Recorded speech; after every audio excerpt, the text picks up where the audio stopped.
the battery here, where we're at 60%, 62 watts coming in. I'm Mike Lindell, and I am excited to announce my new pillow. Running these panels, I'm getting 60 something watts, whatever you just saw.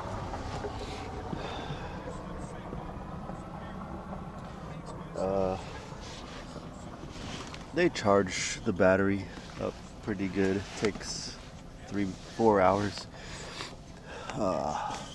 So yeah, we're at day 5, and I'm not feeling so good today. I think I got the quartzite fever. I was feeling worse yesterday. I could not swallow, so I didn't get a good night's sleep. So today we just napped. Cleaned up the van a little bit more. And watching our friend's stuff here while she's out at Walmart. I'll probably be feeling better by tomorrow. This thing is going away slowly. Watching everybody pull in. It's getting more crowded. We got a lot more schoolies coming in here. That's the lit cactus over there. So they'll have drum circles and fire pits at night. And then over there is the magic circle, clothing optional area. We've been into town a few times already, and then we have our friend make sure that our spot is not taken while we're gone. We built our property line, have our towels drying, but watching everybody come in, they have auxiliary vehicles, meaning ATVs, bikes, electric bikes, Suzuki Samurais, sidekicks. Now I'm itching to get something so that we could hitch it to the back of the van. It'll just make going into town easier. We're learning here.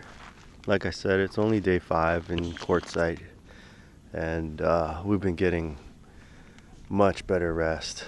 Van lifing in California in the city was very stressful, and somebody wrote a comment saying that maybe van life wasn't for us with all my anxieties. Yeah, maybe so. Maybe it was just being in California. And I said something about Quartzsite being too deserty, but that was me not giving it a chance and not coming in here. And now we're in here, and I like it a lot. We don't get bothered. Everybody keeps to themselves. It's very quiet here. The only thing is, it is dusty, so that could be contributing to my Quartzsite fever or whatever I got right now. It's not debilitating. The last time I was sick, I was down for 15 days on the couch and I couldn't move. I had a fever that was just through the roof, and I didn't eat for that 15 days. I'm eating well. As you can see in all my videos, I'm eating something, right? I'm always cooking something or eating. Maybe this should be an eating channel instead of van life.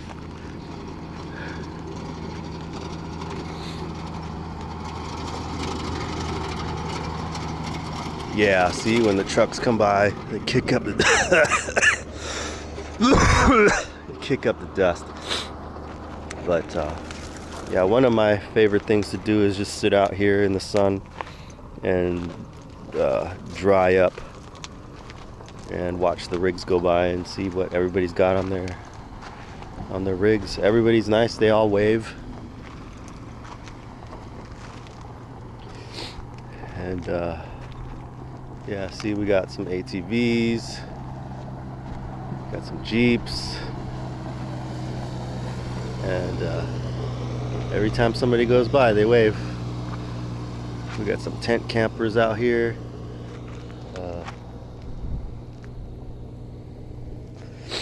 Yep.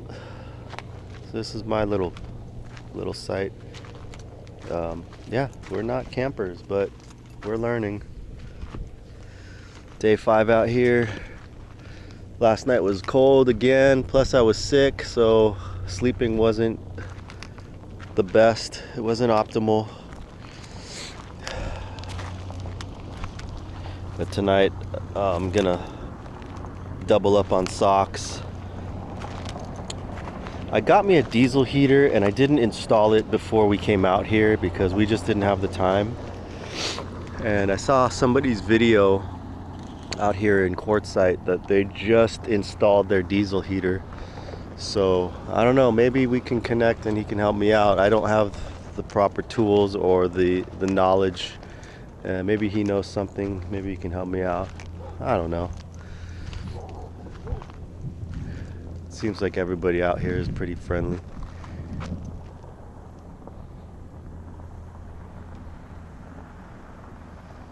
Yeah, I'm not hating Quartzsite. I'm not hating it. So we did the 2-week stay, and that's about $40. And if you want, you can do the full season, which is $180 for 7 months, and that right there is a deal. And I believe if you do that deal, you can stay at the other LTVAs in the area, or not in the area, but the other LTVAs that they offer. So yeah, from, what is it, October till April, $180, and you can just park your vehicle anywhere in these spots out here, set up your camp like how she has and like how we have.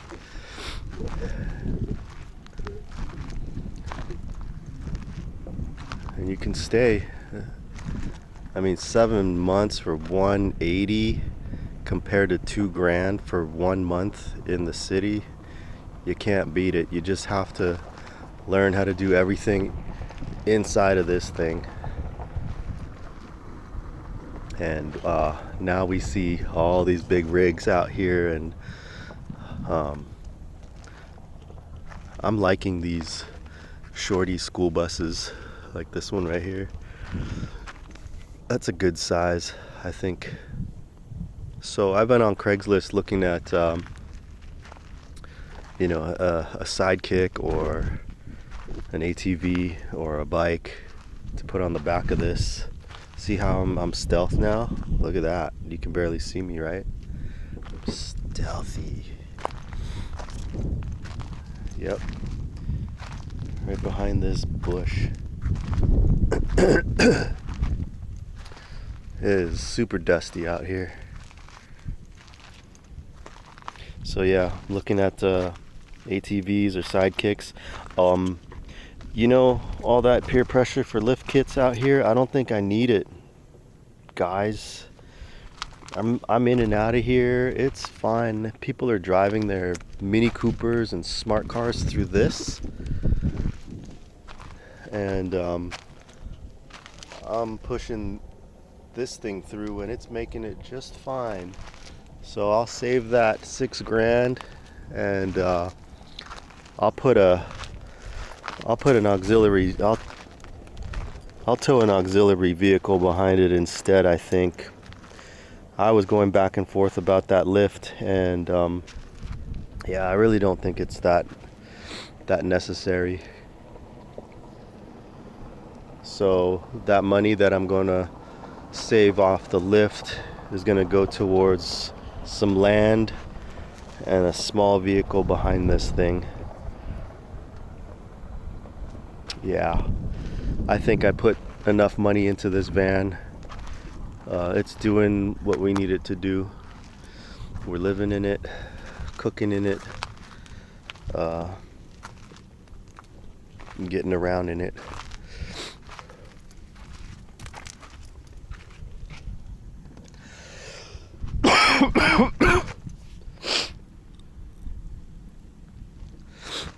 yeah,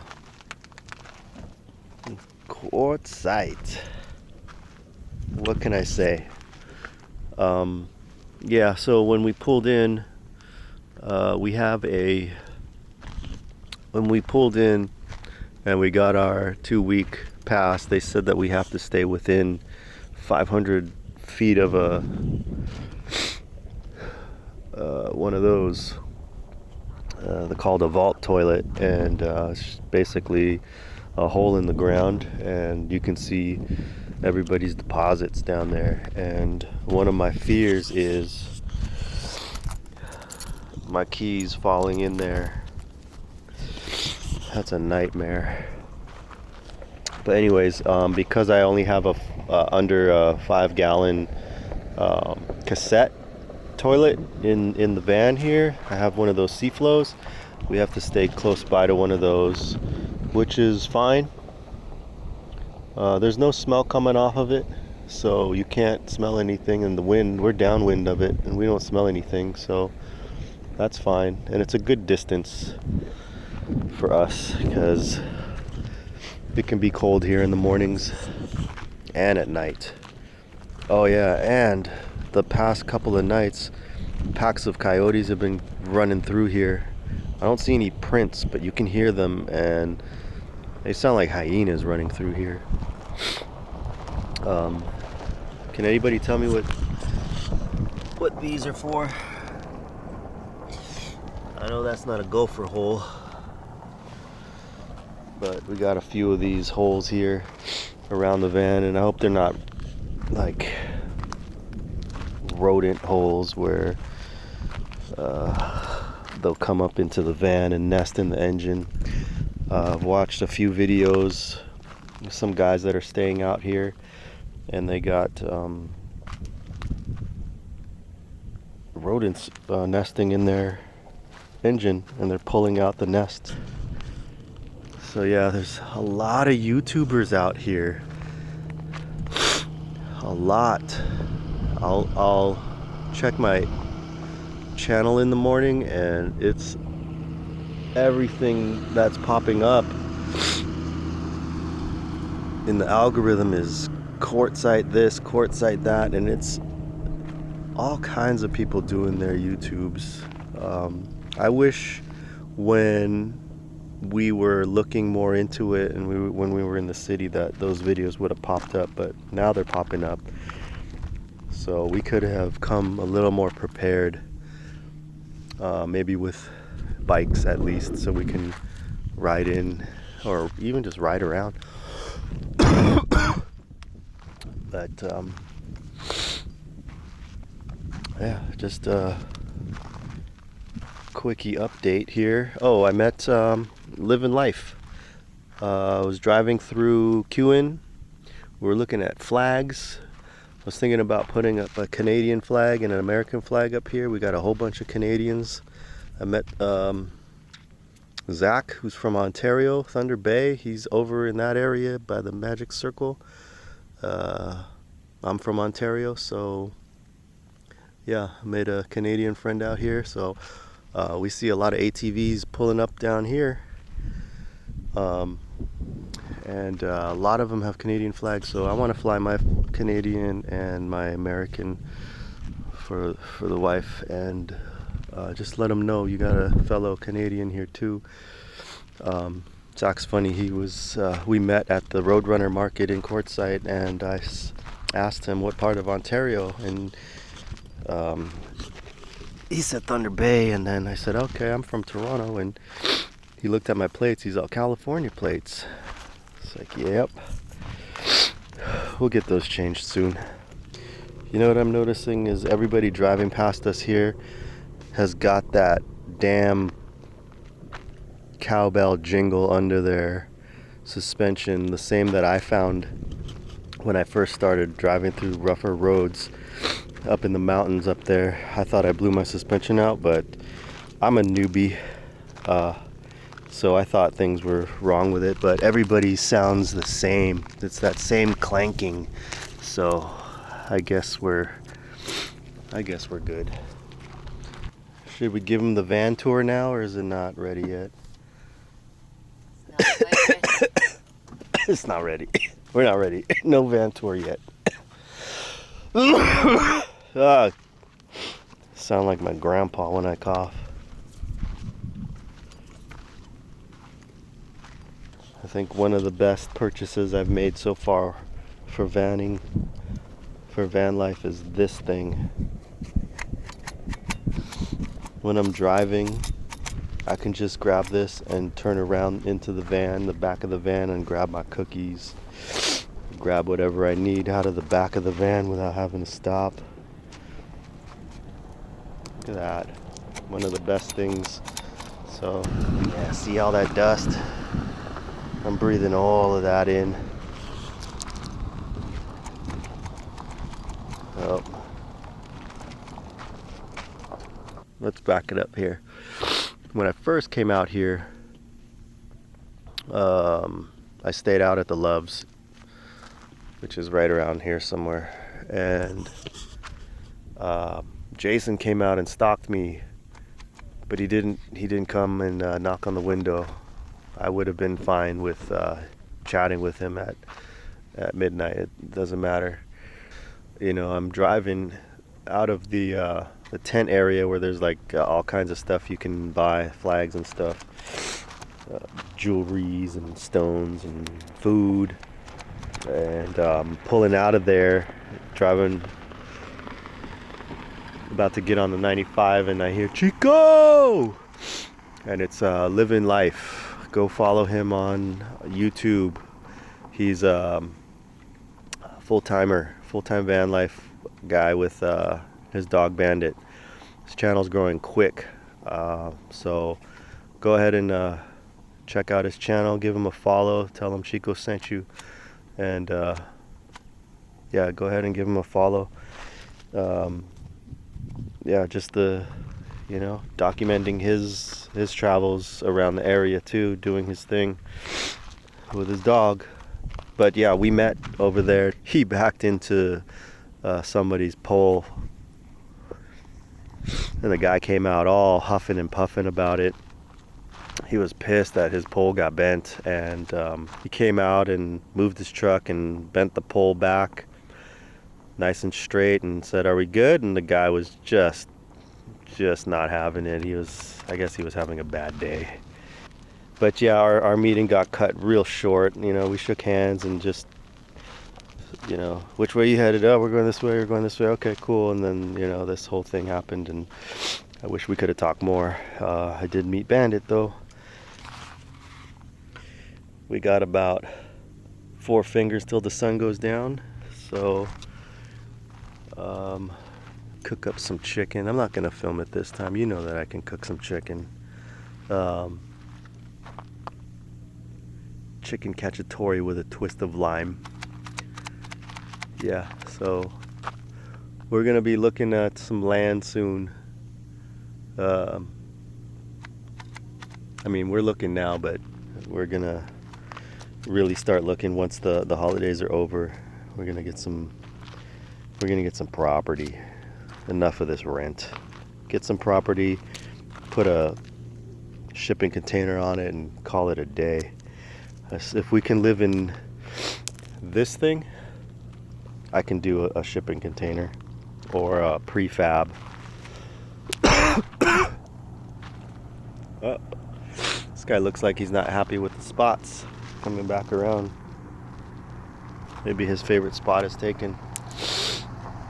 It's a nice rig.